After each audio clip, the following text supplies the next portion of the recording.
विश्वास हो। जानकी नाथ सहाय करे तब कौन बिगाड़ करे नरे। कौन बिगाड़ सकता? प्रहलाद जी का बाल बांका नहीं है। अंत में हिरण्यकश्यपु को आकर के जब राक्षसों ने कहा महाराज इसको हमने पहाड़ से पटका, इसको एक खरोच भी नहीं आई, ये उठ करके चला है।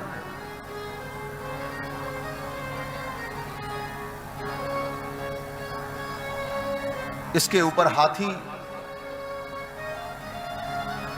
भूल दिया गया। हाथी ने इसके सिर पर पैर रखा, लेकिन इसका सिर इतना मजबूत कि हाथी के पैर से दबने पर भी नहीं फूटा। हिरण्यकश्यपु तो घबरा गया। इतना सब करने के बाद भी प्रहलाद का कुछ नहीं बिगड़ा। बस बस अब बंद कर दो, अब इसके ऊपर अत्याचार मत करना। क्यों? बोले नूनम एतद विरोधेन मृत्युर्मे भवितानवा। कहीं इसके विरोध का परिणाम ये न हो जाए कि मेरी ही मृत्यु ना आ जाए। डर गया भीतर। 5 वर्ष के प्रहलाद के सामने संपूर्ण ब्रह्मांड पर विजय करने वाला हिरण्यकश्यपु डर गया। क्यों? बोले प्रहलाद के हृदय में भगवान है और भगवान में विश्वास है। अगर भगवान में विश्वास है तो दुनिया की कोई ताकत तुम्हें झुका नहीं सकती। प्रहलाद के सामने हिरण्यकश्यपु डर गया। महाराज, जो ब्रह्मा से नहीं डरा, जो शंकर जी से नहीं डरा, जो इंद्र से नहीं डरा, लेकिन प्रहलाद को देख करके हिरण्यकश्यपु ने कहा कि नूनम एतत् विरोधेन मृत्युर्मे भवितानवा। कहीं मेरी मृत्यु इसके कारण न हो जाए। और शायद वो अपने मृत्यु की स्वयं भविष्यवाणी कर रहा था कि मृत्यु तो इसी के कारण होगी। प्रहलाद जी को छोड़ दिया। प्रहलाद जी फिर अपना कीर्तन भजन करने लगे। एक दिन आकर के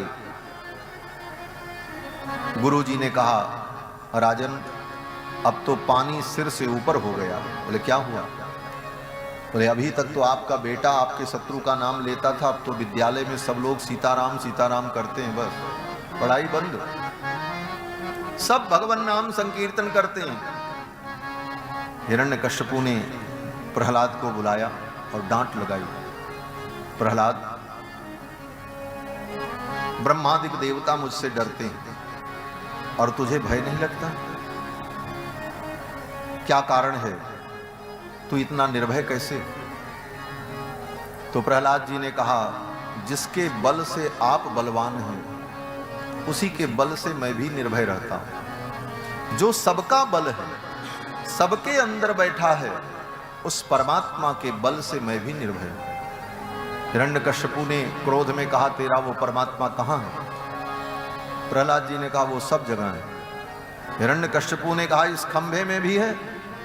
प्रहलाद जी ने कहा जो सर्वत्र है वो इस खंभे में भी है। बोले तो मुझे दिखाई क्यों नहीं पड़ता? प्रहलाद जी ने कहा मुझे तो दिख रहा है। हिरण्यकश्यपु को लगा अरे वो विष्णु बड़ा मायावी है, लगता है इस खंभे में वो आ गया है और मेरे बेटे को दिख रहा है और मुझे नहीं दिख रहा। दौड़ पड़ा क्रोध में और एक मुष्टिका का प्रहार किया उस खंभे के ऊपर। और जब मुष्टिका का प्रहार किया खंभा टूट गया और उसी खंभे के अंदर से गर्जना करते हुए नरसिंह भगवान प्रकट हो गए। बोलो लक्ष्मी नरसिंह भगवान की जय। नरसिंह भगवान जब प्रकट हुए गर्जना करते हुए, यस्तंभात गर्जमानो गगट गडगडात बालचंद्राग्र दृष्टः, अपने दांत को कटकटाते हुए, जीभ लपलपाते हुए, बड़ा भयानक रूप नरसिंह भगवान का। सत्यम विधातुम निज भृत्य भाषितम, अपने भक्त की वाणी को सत्य करने के लिए भगवान खंभे से प्रकट हुए। खंभे से भगवान क्यों प्रकट हुए? भगवान तो कहीं से भी प्रकट हो सकते थे। हिरण्यकश्यपु खंभे पर मुष्टिका का प्रहार करने जा रहा था, भगवान पीछे से प्रकट हो जाते, उसकी खोपड़ी में एक लात मारते, कस के धड़ाम से गिर जाता। भगवान को प्रकट होने के लिए क्या था, कहीं से भी प्रकट हो जाते। लेकिन उस खंभे से ही भगवान क्यों प्रकट हुए? तो वेद व्यास जी कहते हैं कि अभी तक तो भगवान अपने भक्त प्रहलाद की रक्षा करते थे और कर रहे थे, लेकिन आज भगवान ने सोचा अगर इस खंभे से मैं प्रकट नहीं हुआ तो मेरे भक्त की वाणी झूठी हो जाएगी। अपने भक्त की वाणी की रक्षा के लिए भगवान खंभे से प्रकट। वेद व्यास जी लिखते हैं, सत्यम विधातुम निज भृत्य भाषितम। अपने भक्त प्रहलाद के कथन को सत्य करने के लिए भगवान खंभे से प्रकट। प्रहलाद की रक्षा के लिए तो भगवान कैसे भी कर सकते थे, बिना प्रकट हुए भी भगवान प्रहलाद की रक्षा कर सकते थे और आज तक करते रहे, लेकिन आज प्रकट होने की जरूरत क्यों पड़ी?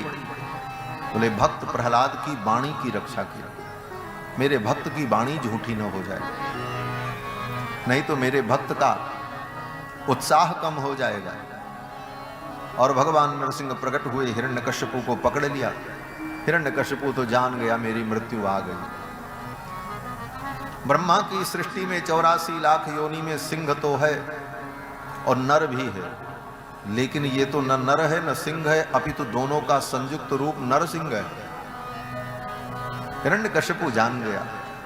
फिर तो हिरण्यकश्यपु ने अपने बचने का कोई प्रयास भी नहीं किया। भगवान नरसिंह ने हिरण्यकश्यपु को पकड़ा और घसीटते हुए लेकर के आए, अपनी जंघाओं पर लिटाया, 2 भुजाओं से उसको कस करके पकड़ लिया। ऊपर की दोनों भुजाएं भगवान की खाली थी, चतुर्भुज रूप नरसिंह भगवान का। नरसिंह भगवान ने उसकी सारी प्रतिज्ञाएं उसे याद दिलाईं और नरसिंह भगवान ने कहा, देख ये मेरे भयानक नख, ये न अस्त्र हैं न शस्त्र हैं। और इतना कहते हुए भगवान ने हिरण्यकश्यपु के पेट में अपने नखों को धंसाया और कर्र से एक बार में ही पेट को फाड़ दिया। पेट फाड़ के फर्र सर्रते आंत निकाली, सारी आंतों को खींच करके बाहर कर दी। वक्षस्तस्य विदारयन् निजनखैः वात्सल्यमापादयन् आर्तत्राणपरायणस्य भगवान नारायणो मे गतिः। भगवान नारायण ने हिरण्यकश्यपु का वध कर दिया